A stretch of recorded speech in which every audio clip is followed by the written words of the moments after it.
Sir, with your permission, I rise to lay on the table a copy each of the following papers, Hindi and English versions, under Article 281 of the Constitution, Report for 2026 to 2031, Volume 1, Main Report of the 16th Finance Commission. 2. Report for 2026-2031, Volume 2, Annexures of the 16th Finance Commission. Number 3, explanatory memorandum as to the action taken on the recommendations contained in the above report. Item number 2, माननीय वित्त मंत्री Nirmala Sitharaman ji.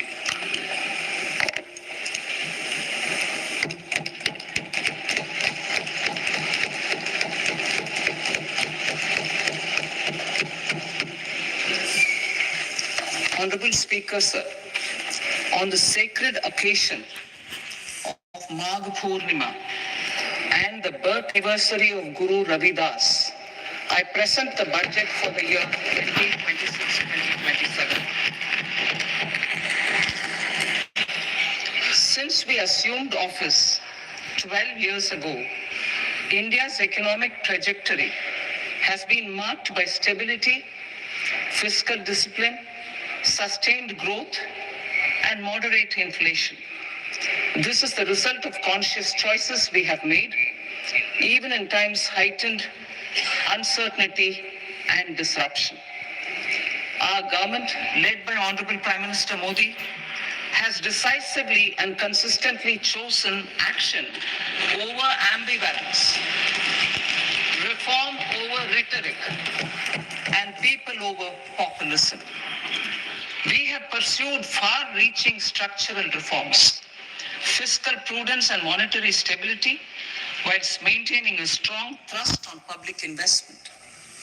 Keeping Atmanirbharta as a lodestar, we have built domestic manufacturing capacity, energy security, and reduced critical import dependencies. Simultaneously, we have ensured that citizens benefit from every action of the government, undertaking reforms to support employment generation, agricultural productivity, household purchasing power, and universal services to people. These measures have delivered a high growth rate of around 7% and helped us make substantial strides in poverty reduction and improvement in the lives of our people. Today, we face an external environment in which trade and multilateralism are imperiled and access to resources and supply chains are disrupted. New technologies are transforming production systems while sharply increasing demands on water, energy, and critical minerals. India will continue to take confident steps towards Vikasit Bharat, balancing ambition with inclusion. As a growing economy with expanding trade and capital needs, India must also remain deeply integrated with global markets, exporting more and attracting stable long-term investment. As I begin Part A, I want to express my gratitude to the people for standing firmly with us as we forge our way together towards becoming one of the largest economies of the world.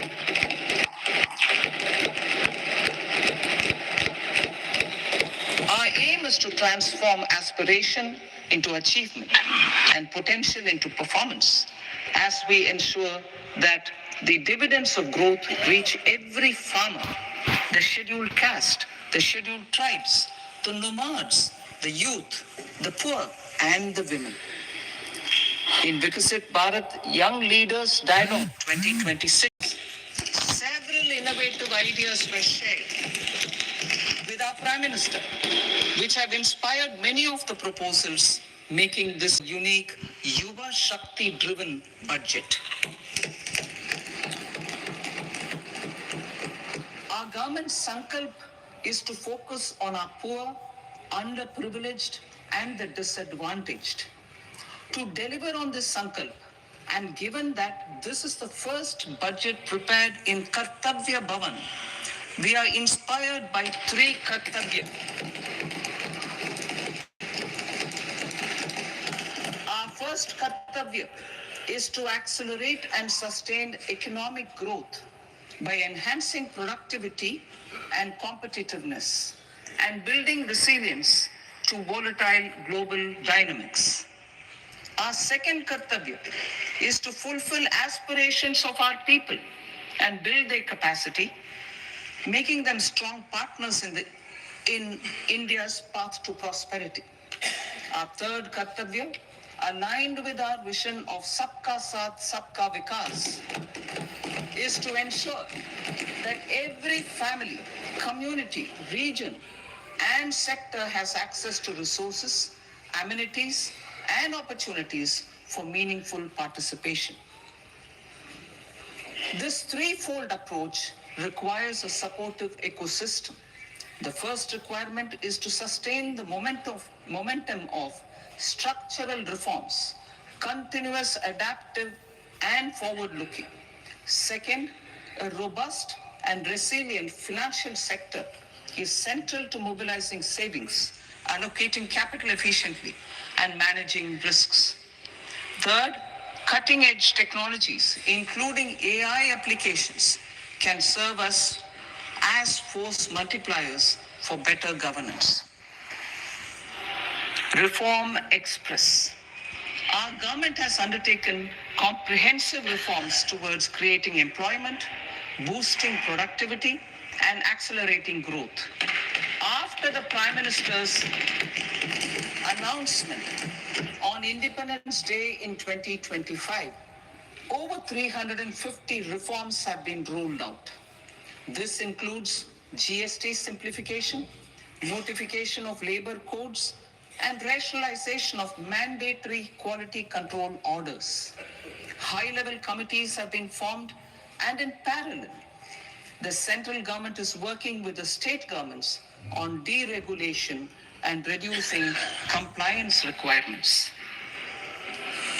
The Reform Express is well on its way and will maintain its momentum to help us fulfill our Kartavya.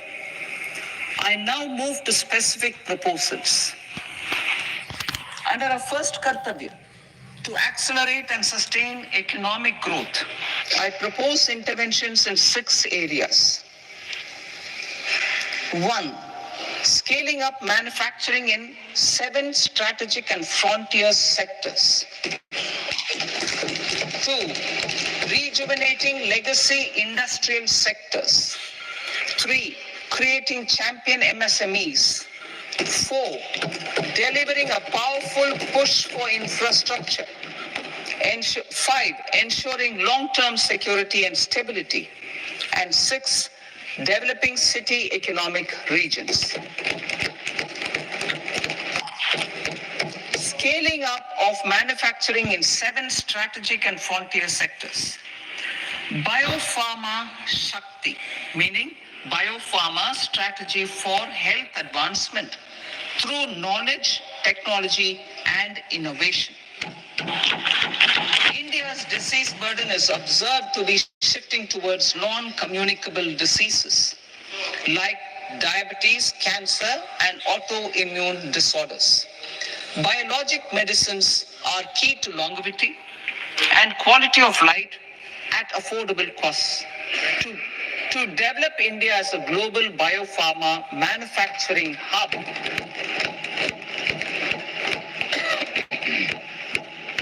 I propose the Biopharma Shakti with an outlay of 10,000 crores over the next 5 years. This will build the ecosystem for domestic production of biologics and biosimilars. The strategy will include a biopharma-focused network with 3 new national institutes of pharmaceutical education and research, popularly known as NIPERs, and upgrading 7 existing ones. It will also create a network of 1,000 accredited India clinical trials sites We propose to strengthen the Central Drug Standard Control Organization to meet global standards and approve timeframes through and approval timeframes through a dedicated scientific review cadre and specialists. India's semiconductor mission 1.0 expanded India's semiconductor sector capabilities. Building on this, equipment and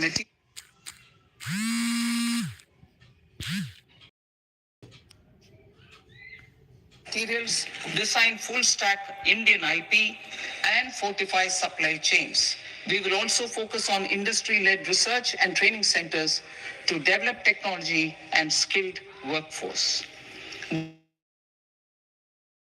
Scheme launched in April 2025 with an outlay of 22,000 crores capitalized on this momentum.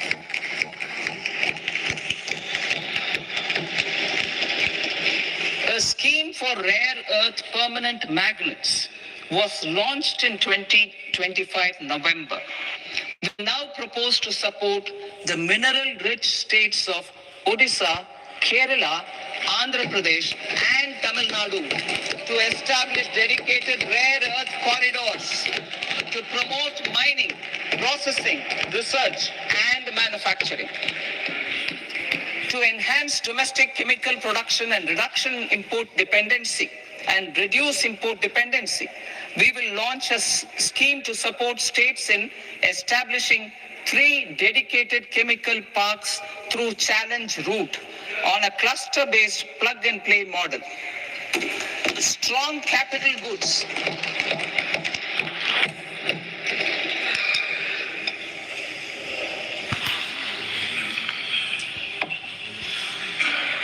Strong capital goods capability is a determinant of productivity and quality across different sectors. Towards